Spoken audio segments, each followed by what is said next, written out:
Hello and welcome to Tabletop 24. I'm Alan. I'm John. I'm Brian. And welcome to another episode of We'll Play a Game, where we take a look at games that we've recently got to the table with a view of how quick we're going to get back to the table and answer that question of would we play again.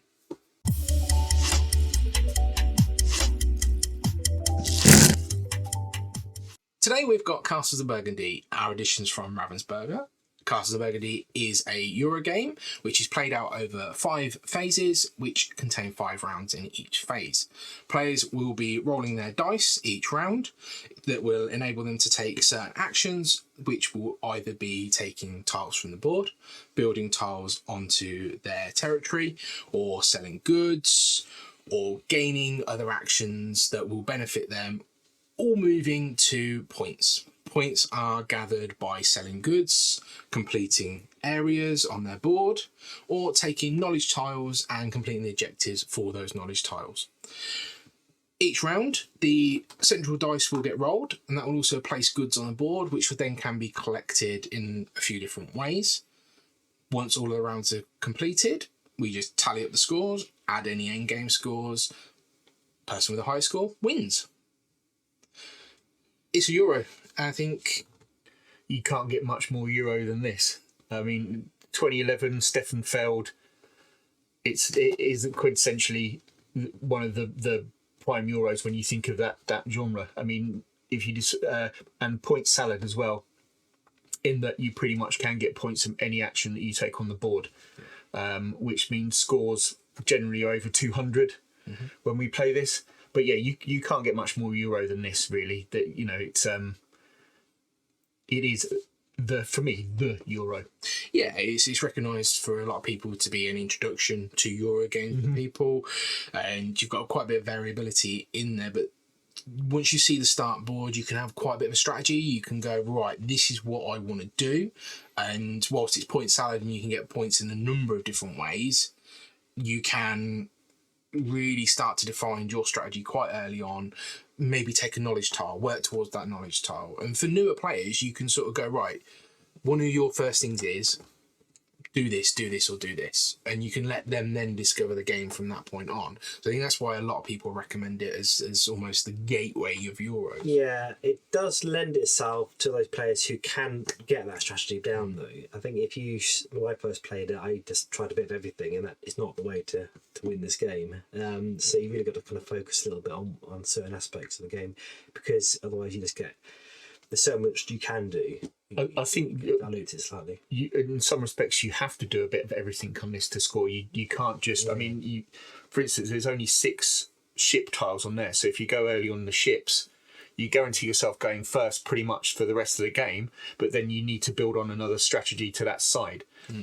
Yeah. Whereas you know mines again, there's only 3 of those on the board. So once you exhausted that, you have to do something else. Same with animals, cows, pigs, sheep. You build up your fields of animals.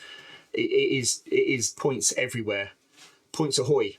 Yeah, I think the main point for that though is, yes, you have to do a bit of everything, but it's the order in which you do them. And I think if you did go blindly out and go, right, okay, I'm going to take a knowledge tile, I'm going to build a pasture, I'm going to build another castle, and slowly build up, you're going to miss a big chunk of the game. I think you've kind of got to know, right, this phase I'm going to focus on this.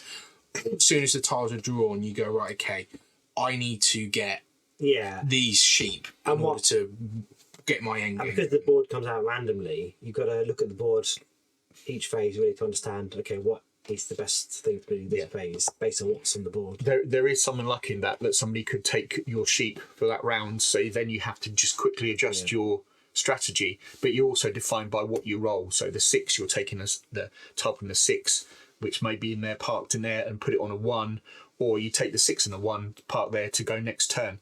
But I think the thing that defines the strategies of this most are the buildings, because they give you an extra turn, they give you more silverlings, they give you the ability to sell to the bank and things like that. So I think they're the best thing for me to build your strategy around when you're playing this game, because they give you extra turns, and I think that it rolls from that for me, from the strategy that I play anyway.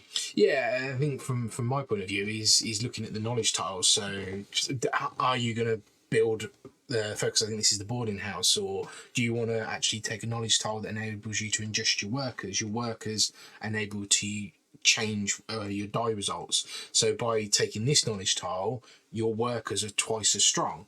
So early on, that could be game breaking, and that could really define your game. However, you have got to then take 2 actions. First one to get it, second one to place it. So maybe you're then behind other people. So I think there's a nice balance in the knowledge tiles, but I think taking a knowledge tile early on gives you a bit of strategy. If you want to take a simple view, other people might disagree. But then it's about getting those sort of phase 3. So you've had 15 rounds at that point.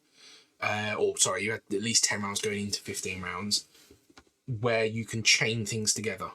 Yeah, so it's almost engine building. You build your stuff, it's got a points engine. Yeah, and you only taking, you're probably doubling up on 5-6 points, but the castles, for instance, they enable you to take any one action.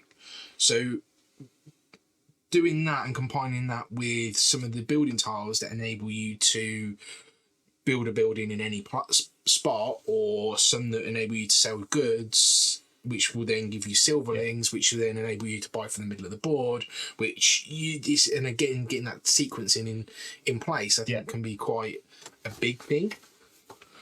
But you've got to understand what those links are. So I think whilst this is quite friendly to introduce people to a sort of a Euro-style game, you can be incredibly competitive. Can I also just say, introducing this to people that maybe have only seen Ticket to Ride or other entry-level games, they'll look at the board and go, nope.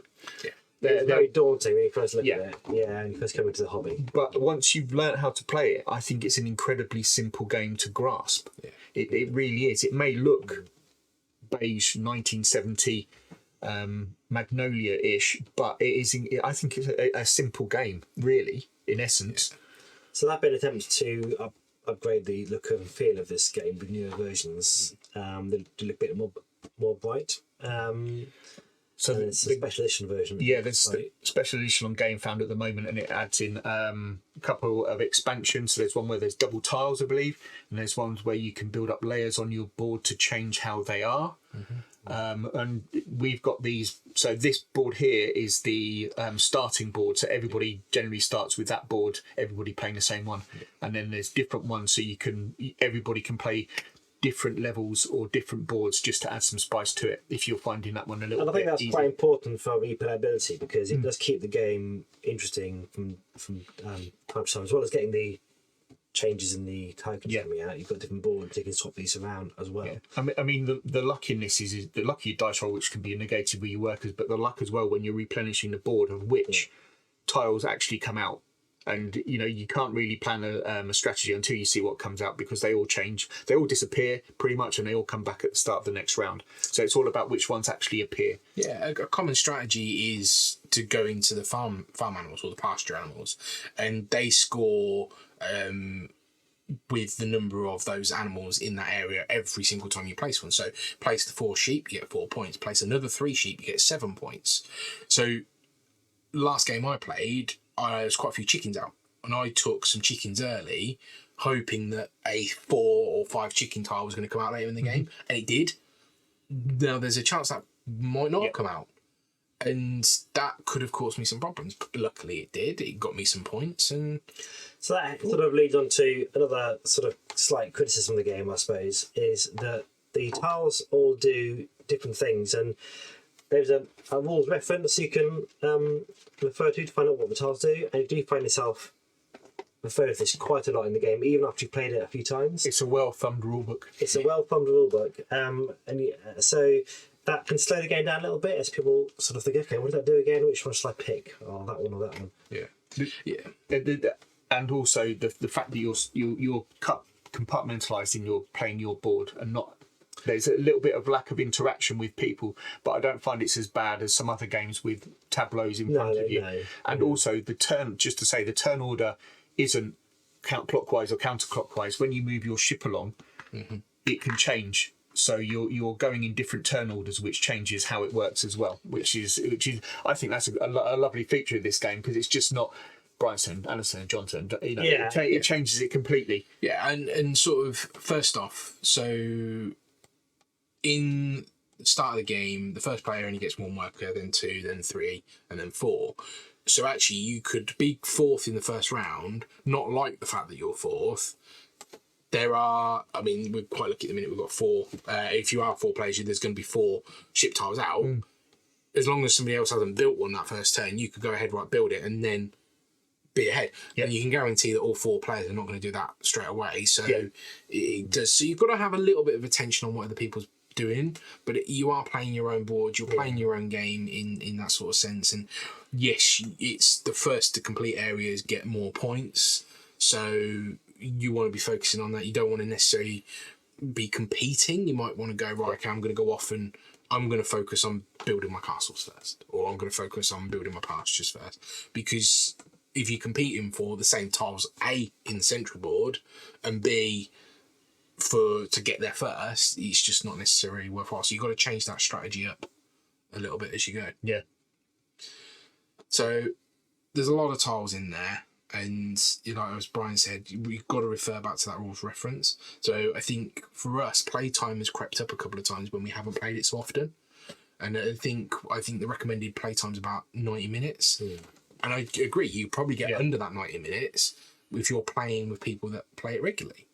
I think to somebody that's new or a group that's new, you've got to add half an hour onto that quite easily. Teach could be about half an hour if you're playing with somebody fresh to the game, and there will be a lot of referring to the rules with them. But you can't fault the replayability in there, and they say it is the quintessential Euro. It is a classic. I think it's on that classic shelf. It really is. Yeah. So with that all said, John, would you play again? I'll play it again soon. I love this game. It's like, I'm glad it's in my collection. I've got the 20. Would I upgrade it to one of the new ones if I had the disposable cash? Yeah, maybe. But I like this version, even though it looks like some 1970s nightmare. I'd play again soon. Right.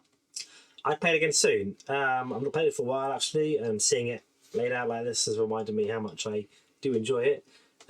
So it would definitely be on my list of things that I like to play more than once. Coming back to. Yeah. So for me, it's a would play again. I think I like it.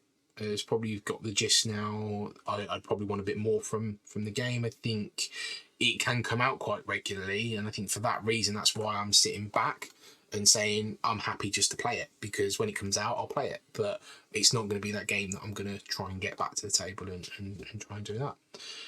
So thank you for joining us for this episode of We'll Play Again. Check out our other videos on the channel. Give us a like and a subscribe, and we will catch you next time. Take care. Bye. Bye.